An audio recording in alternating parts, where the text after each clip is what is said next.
Всем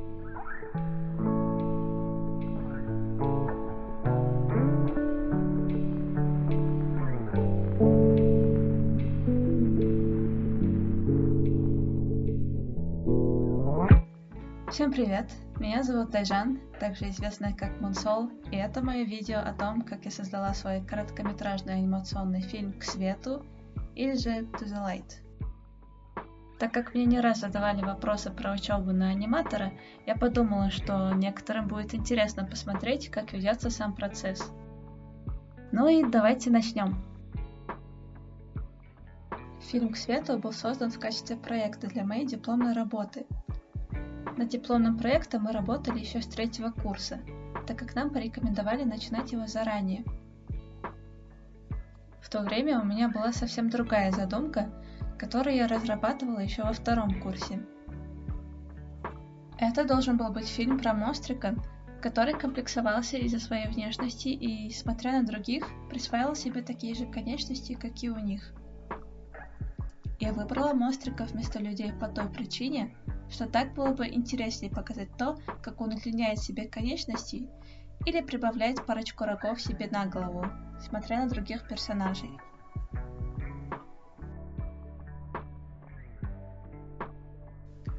Но в конечном итоге все эти вещи ему мешали, так что вместо того, чтобы искать в себе изъяны, он решил просто полюбить себя настоящего.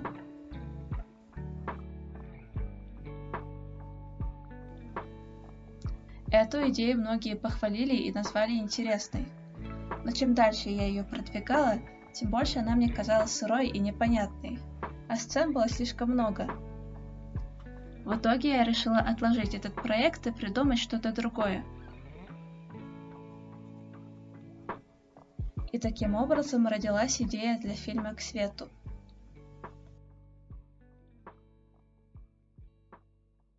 Главная идея и посыл моего короткометражного фильма – это показать, что не нужно скрывать своих эмоций, даже если это грусть.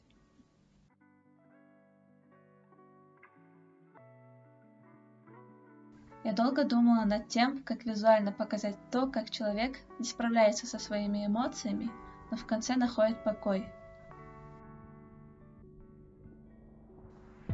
В итоге я решила изобразить тонущего человека, и чем больше он сопротивлялся, тем ближе он опускался ко дну.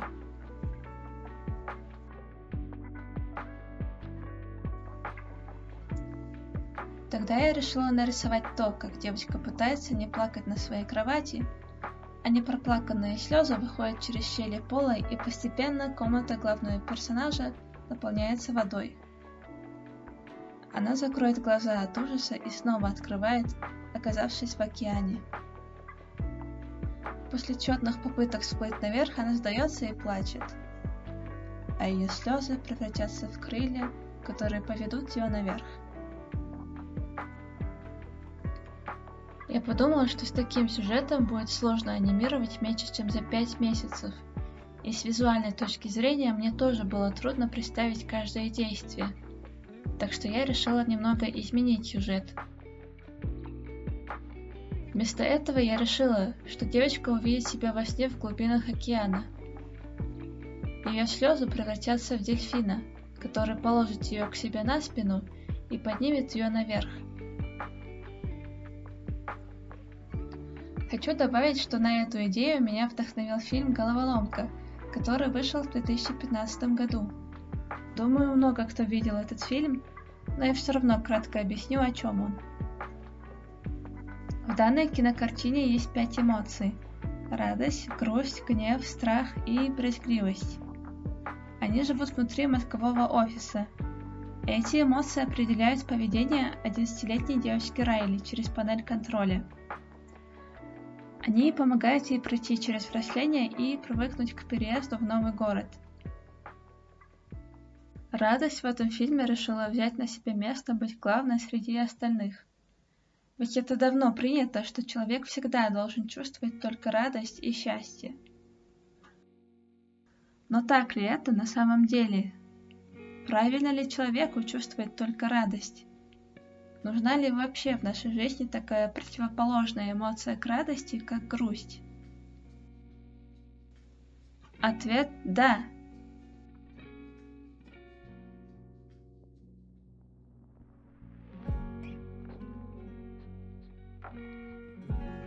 Насколько я помню, были две главные сцены, в которых показано, насколько важно нам хоть иногда чувствовать грусть.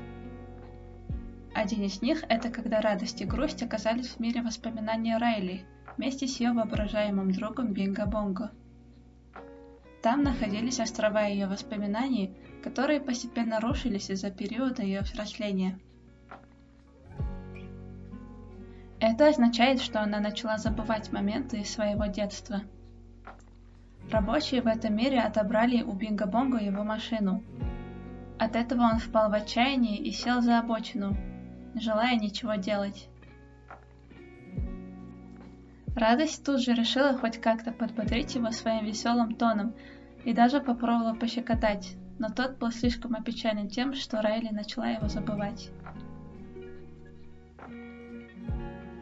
Тут к нему подсела грусть, решая просто выслушать Бинго Бонго и меланхолично вспоминать о моментах детства с Райли.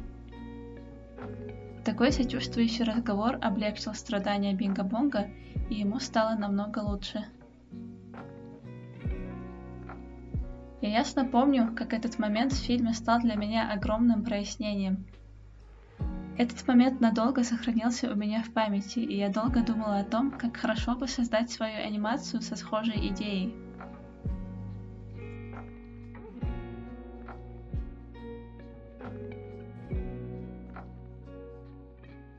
Персонажи. Вот нам уже ясна идея фильма, и дальше идет создание персонажей. Изначально я не хотела сильно напрягаться насчет дизайна персонажей, так как мне больше хотелось акцентировать внимание на чувства, которые я хотела передать зрителям. Но все же я наделила своих персонажей некоторыми важными деталями. К примеру, моя главная героиня одета в одежду, похожую на пижаму, так как в начале фильма она лишь находится в своей комнате и сразу идет спать. Но перед тем, как думать о внешности персонажа, сначала нужно придумать его форму. Я представляла эту девочку немного робкой и, несмотря на хорошую успеваемость, неуверенной в себе. Чтобы изобразить такого персонажа, я решила сделать нижнюю часть фигуры побольше и сделать лицо круглым. Так как большую часть фильма она находится под водой, я подумала, что будет логично нарисовать ее волосы длинными, чтобы они развивались по воде. Я посмотрела несколько вариантов волос и выбрала наиболее подходящий. Для меня и для моих друзей это был розовый. После завершения аниматика мне хотелось что-то изменить в ее дизайне. С самого начала мне хотелось нарисовать ее в платье, но я не знала, как правильно его изобразить.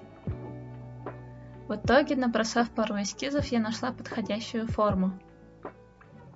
Таким вот получился окончательный вариант моего главного персонажа, и все же вначале я решила оставить ее образ пижамой, сделав платье частью ее сна. Дальше я перешла на дизайн дельфина. Так как это волшебный дельфин, который появляется из слез девочки, я покрасила его в белый и добавила голубой градиент, как будто бы он светится. Однако дельфин не единственный обитатель океана в моем фильме. Я думала над тем, кого мне еще изобразить из морских существ.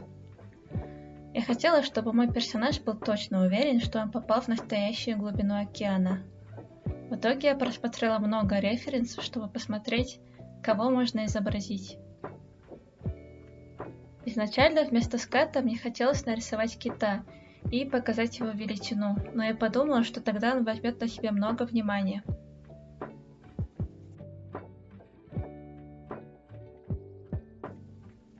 Символизмы. Думаю, это моя любимая часть. В моем фильме я оставила несколько символизмов, о которых я с удовольствием расскажу. Я ранее говорила, что представляла главную героиню кем-то немного робкой, но с отличной успеваемостью. В начале фильма представлен кадр с тумбочкой с фотографией радостной девочки с медалью. Там есть и другие детали, вроде постера со словами «Будь всегда на позитиве» и яркими значками. Несмотря на это, можно понять, что девочка всегда пытается быть радостной и даже пытается получить награду в каких-то состязаниях. Возможно, чтобы порадовать своих родителей. Возможно, эта девочка так часто пытается быть позитивной, что она не знает, как испытывать иные эмоции, такие как грусть, страх или гнев. Есть и более обширные символизмы. Например, что символизирует океан?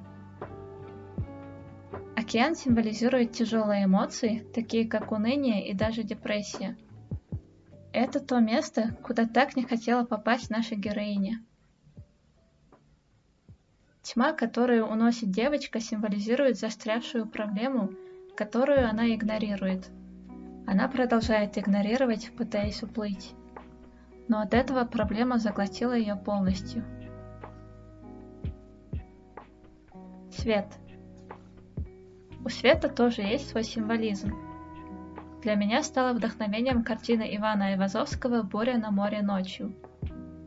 В ней море изображено как беспокойство в сложной ситуации, а солнце посередине, освещающее волны, означает надежду. Надежду на то, что все будет в порядке, несмотря ни на что. В моем случае свет тоже означает надежду, и не только. Это свобода. Это чувство покоя, к которому мы так стремимся, дабы выбраться из депрессии. И последний, но не по значению, наш герой-дельфин. Он символизирует надежду и чувство принятия. Чувство принятия того, что ей грустно, и что не нужно этого стыдиться. Что нужно лишь пережить то, что чувствуешь сейчас, чтобы снова двигаться дальше. Из этого выходит вывод, что грусть нужна для того, чтобы принять ее. Принять плохую ситуацию, в которой ты оказался, и отпустить, двигаясь дальше.